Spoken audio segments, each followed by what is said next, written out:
Hi everyone and welcome back to the Colour Cave where we like to play with art stuff. My name is Jem and today we're going to explore a little theme that's been going on for a while now. For one of the scroller challenges I came up with this little beauty, which is our mecha Moggy. A lot of people asked if we could have this little kitty as a sticker, and I'm fully and completely committed to doing that. But more recently I felt that mecha Moggy needed a friend, which has led to mecha-Doggy, and obviously his nuts and bolts are a slightly different capacity than our kitty friend here. So I kind of feel like this should be a sticker too, and I want to continue that theme today by creating a mecha Froggy. So we will have Moggy, Doggy and Froggy, and I think that would just give us a nice little set. If anybody has any further suggestions for animals that should maybe be added to this series, I would love to hear from you in the comments section. I'm kind of running out of Oggy noises though, and I'll leave the thinking part to you guys. So today what I would like to do is take a fresh page in our sketchbook here, and I would like to start sort of brainstorming. Now I want to get this concept and idea as far on as possible in this video, but I'm quite tight for time constraints. So we're going to get started and just see what we can create. So while I'm thinking about the type of frog, I'm also trying to think about the pose as well. I'm not going to be drawing this in lots of different, different angles and things like that. This is going to be a sticker. So I'm trying to bear that in mind. But what I do want to do is just get an idea of, basic frog shapes. So, yeah. It depends how realistic we're going to go, and realistically we're not going to be going realistic at all. So there's that, but I'm thinking like, well, let's cook in a cartoon frog to begin with. Again, the body shape will depend very much on the type of pose, and I'm all up for a fat frog, which is also a cocktail, so that's quite nice. So, we can have this kind of pose, and I think we need to put a lot of emphasis on the feet. I don't want to put him in this sitting pose just for the simple fact that that's the way our doggy was looking. So, we want to get a little bit more creative this time. Kind of trying to bear that in mind, but I thought maybe like more, not quite a top down, but if we said that was his body, and then maybe we could get little legs going, so we could have his foot here, as if he's almost like Spidey-Man type efforts. And then we could have his head here and his big googly eye. Because I think with the nuts and bolts, obviously we've got this nuts and bolts theme. I don't see a frog necessarily pooping out some nuts and bolts. Okay, so this is going to have 3 leg joints because they've got hip joint and knee joint. And then their ankle joints much further back. Again, not drawing very many frogs. Should probably have done a study on this before we commence this kind of carry on. But let's just go with this just now. So that would, easily kind of like on something there. And then we can have the tongue. And maybe he eats nuts and bolts. So we need to have some kind of mechanical tongue for him to be sucking up the springs and the screws and that kind of thing. I kind of like that pose better. Or maybe he could be on on a branch, but again we're kind of like folding up his limbs if we do that, aren't we? So he could be hanging on, because there's a little green frog that's got orange toes, and they've kind of got like sticky, I don't know what they're called, but we could really sort of emphasize those toes that way. I think we should really exaggerate his eyes though, like maybe he's like looking upwards and his tongue's going to come this way. I would imagine the nuts and bolts won't be in the air though, they generally don't float about in the air, so there's that to think about. But then what do we do with these other arms? Is he just like hanging on for dear life? I think I like this idea better, but I like the idea of these massive eyes. So let's kind of, let's go with this and refine it. So start with his head, but this side on view is much better because we can get the full extent of the tongue then. And we could really exaggerate that, so say if this was his little eyeball here, or his rather large eyeball, shall we say. But if we tilt his head, like really tilt the angle of his head, because again, that's something we've done with Kitty as well, but also with Doggy, because he's, well, the idea behind this pose that he's looking up at the date at the start of my sketchbook and not paying attention to the fact that he's left a little present behind. So maybe we should keep that theme as well. Okay, so this is looking a bit better, but I need to change the angle of the head. So we're going to turn the head this way a little bit, so we'll be able to see both the eyes, and maybe the tongue would be coming out somewhere like this. I've put in these little circles just to denote the joints as well, so I think that's going to work fairly well. I'm just going to redraw this with the head angled differently, and then I'm going to start thinking about the actual component parts, so what this frog is going to be made of. Mr. Jem did suggest that his tongue should be made of like a conveyor belt, which I thought was kind of cool. I'm just thinking about proportions, and I think I maybe want his head a bit bigger than his body, but I kind of want like a cheek bulge here as well. I mean, you could give him a ridiculous tongue, that wouldn't really be miles out the way. I don't know whether they've got 3. I think they've actually got 4 toes, but our little dude's just going to have 3, I feel. He's like hanging onto the wall. Maybe he's got a bit of a pointy bum going on as well. Okay, that's not bad. That's not bad. Okay, so let's think about... I'll zoom in a little bit more. So yeah, we'll make this one a wee bit more refined. And I want to think about the sort of separation of his body. So I feel like maybe you would have a line down here.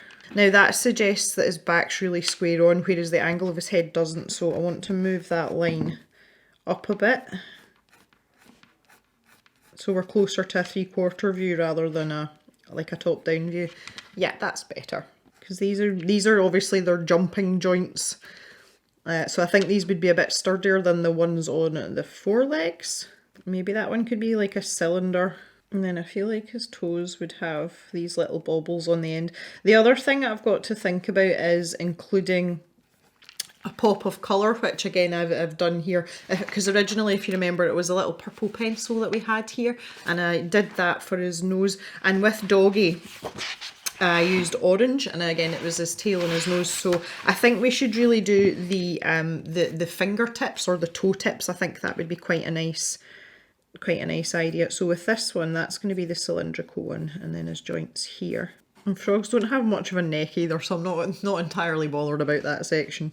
I kind of want to make these back sections a spring, so I would probably take away that part and just make that a plain road. Yeah, I like that idea better. I actually need to fix his head first. So I think what would be the case here is this would maybe be a selection of spheres. I've got way too many lines going on here. This is just a bit crazy. So he's kind of looking up in that way, and I want to give him eyelids, so he's kind of starting to look like a Yoshi. And I think maybe we would have a bolt or something there.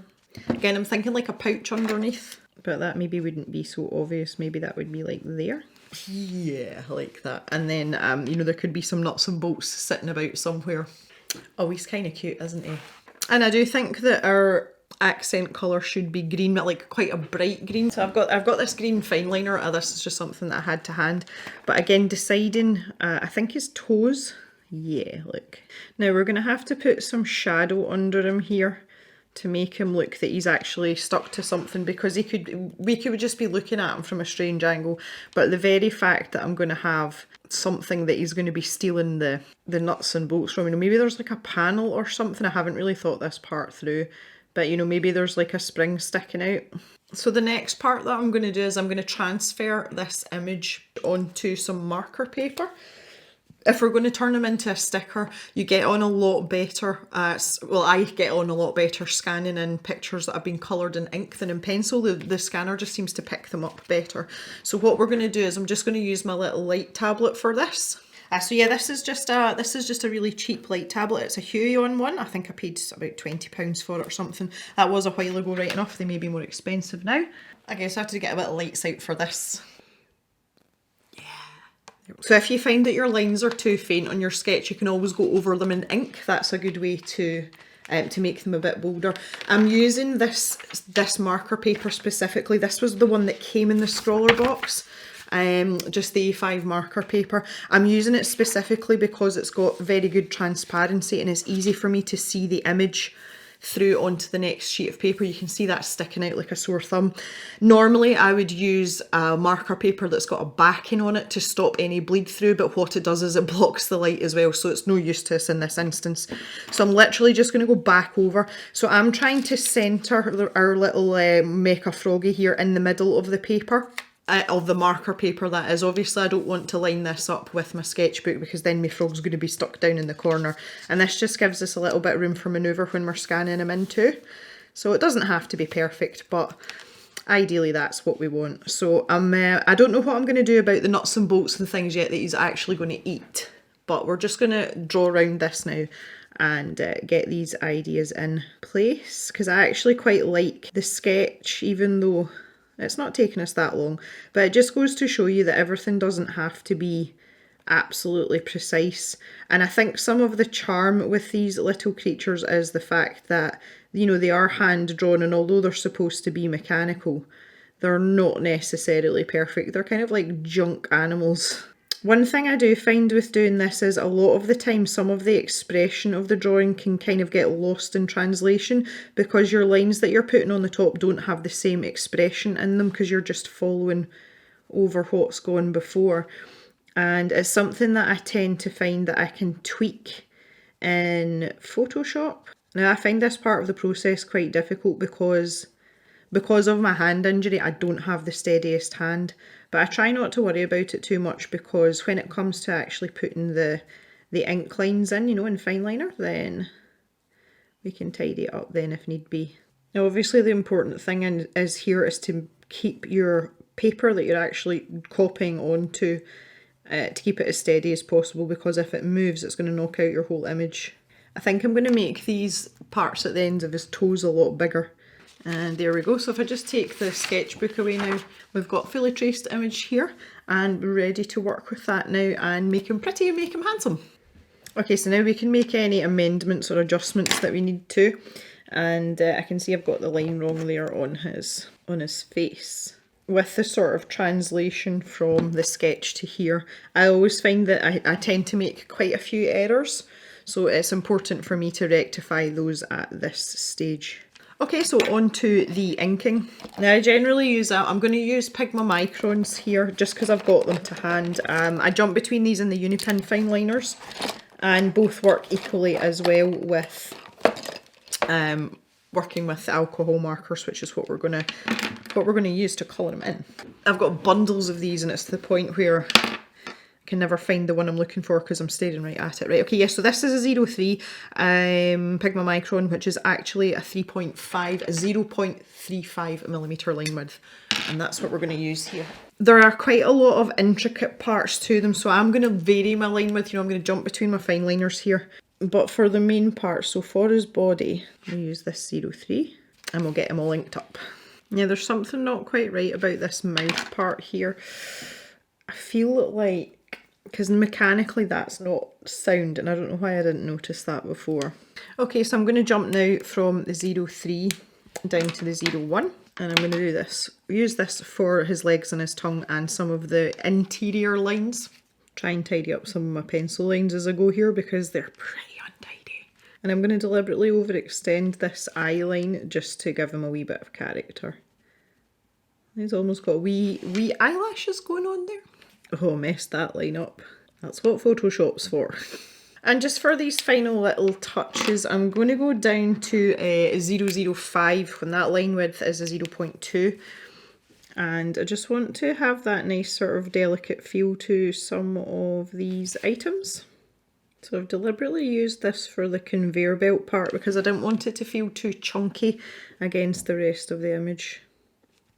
You know, I didn't want it to clutter up his tongue too much. There's a sentence I never thought I would say. Now I need this to be dry, completely dry, before we start working with the alcohol markers, but that's actually quite good because there's a couple of things that I need to do. Apart from filling in his eye, which I'm going to use a 08 for. Okay, while that's drying off, I'm just going to grab some scrap paper here because one of the things I need to do is I need to try and colour match my Copic markers with these. It was the Marabou markers that we used originally. I'm going to have to get out the old Copics and see if we can get something close because the Marabou markers are now in the stash shop. Okay, so I'm going to try and match these as best I can. So I'm not entirely there, but I'm close with most of them. So I'm just going to swatch these out so that I know what I've got and what I'm doing with them. I like to have this to hand, so that's W1. So I'm substituting these three for these three. That's about the closest I can get for my Copic selection, which granted, especially when it comes to greys, it isn't extensive. And for these colder greys that here in the 985, etc., I am going to go with C0 Got a slightly more blue tint to it, but I don't think that's necessarily a bad thing. I've got N1 and N3 here, and I should probably have, I could have done with N2 really, but I might use a mixture of them. I would say that N3 is probably closer than N1, but it doesn't hurt to have an extra one. I've got no restrictions on me here, and I've also got N5 as well. And like the other drawings as well, when it comes to adding the pop of colour, I'm going to do it in pencil, and that is just to keep some consistency over the 3 different animals and what will become the 3 different stickers. Okay, so here's our little dude back here. I'm just going to take away what's left of my graphite lines here. Just need to get rid of that. So similarly to what I did last time, I think I'm going to use the cold colours for the main parts of the body. So I'm going to start with some N1 here. Just get some colour down. So nice to be able to use a brush tip on this type of image, because before with the marabou markers, it's a bullet tip and a chisel. So I find the brush tip much easier for getting into those kind of angles. Again, probably just because I'm more comfortable with a paintbrush than I am with a marker. It kind of makes sense, for me anyway. I seem to be able to work a lot quicker with a brush marker as well. But as I do with all my artworks, the first thing I'm doing here is I just want a coat of base colour down in the appropriate areas, just so that I'm happy that that's what I'm working with. So I want to use the warmer greys for his legs and his tongue and some of the features around his mouth. Okay, fairly happy with that. So now we just want to start working a section at a time and thinking about our light sources, etc. So I'm just going to grab N1, N3, N5, and I'm just going to start at the top here and work my way back. So on the likes of his tongue, I'm imagining the light source is coming more or less top down. And then this part at the very bottom part of his mouth is going to be quite dark, I would imagine. So I'm thinking maybe we could just put in a little slice of that, and then maybe do some blending with the N5, which doesn't seem to want to do it, and it's bleeding onto my other areas, which is what I did not want. And I'll build up the W5 under here, because this is going to be in shadow. We'll get a couple of layers of that down in there. For his face, this is 2 facets, so we need to bear that in mind. So what I think we'll have is, we'll maybe have a little bit of N3 along here. We can blend this out. Now again, as I did with the cat, I'm actually going to bring in some pencil as well, so that's something that we need to think about too. Again, this particular version, it doesn't have to be absolutely pristine, because I will tidy this up in Photoshop for the sticker. See where the bleed is starting to bleed over the edges a little bit? I do have the means to tidy that up, and that's what I plan on doing, so I'm not 100% upset if there's a wee bit of bleed, or you know, that kind of thing. Now I feel that there's going to be quite a bit of highlight on top of these eyeball sections, so I'm going to go back to N1 and N3. I'm not quite sure what type of components these big massive googly eyeballs are made of, but I feel like they should be orb-like, you know, and not have any additional nuts and bolts attached to them. I'm just going to put some shadows in with the N5. It's like a cast shadow almost here. Okay, so back to the W's now. So with the W1, not the chisel end, Gem, come on now. Let's just get some more colour in here. Now I just feel again, this doesn't have to be like super, you know, like really precise. I just don't get that feeling from these drawings at all. I do want to have a degree of sensible light and shadow, etc., but I just don't feel that it's entirely necessary. Alright, all done with the markers. Now to find a suitably offensive coloured pencil, and I'm also going to grab a graphite pencil as well. And here I have, this is a Prismacolor Spring Green, and I have a feeling that this is going to do the job beautifully. I also feel like his little toes aren't... There we go, that's better. I didn't put in the little blinking lights. I'm going to have to be careful how to do that as well, because these are supposed to flash. I think we'd be better doing this as one whole... Yeah, that's better. I like that better. I was thinking about these drawings just generally, and I think that their little flashy bulbs only flash when they are, you know, doing something related to their nuts and bolts. So Moggy, obviously, when it stretches, that, you know, the little flap goes up, and when Doggy poops. So I think that this little guy's toes are only going to flash when he's swallowing nuts and bolts. That seems like a good a theory as any. But we've got to make up little stories about these, haven't we? You know, there's got to be some context to our little creatures. Yeah. Okay, so with the 3B pencil, the first thing I want to do is to just ground his feet a little bit, and I don't want to do too much here because I don't want to take away from what's going on. So I'm literally just round those toes, because that's the bit, you know, obviously that's landing, as it were, you know, that's the bit that's touching. So I just want to ground those little toes a bit. It's kind of difficult to make a good job and make this look good when, we know, without putting in some sort of context in terms of a background.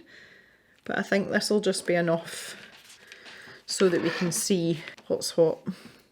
I may end up removing this in the actual sticker. Again, the joys of Photoshop.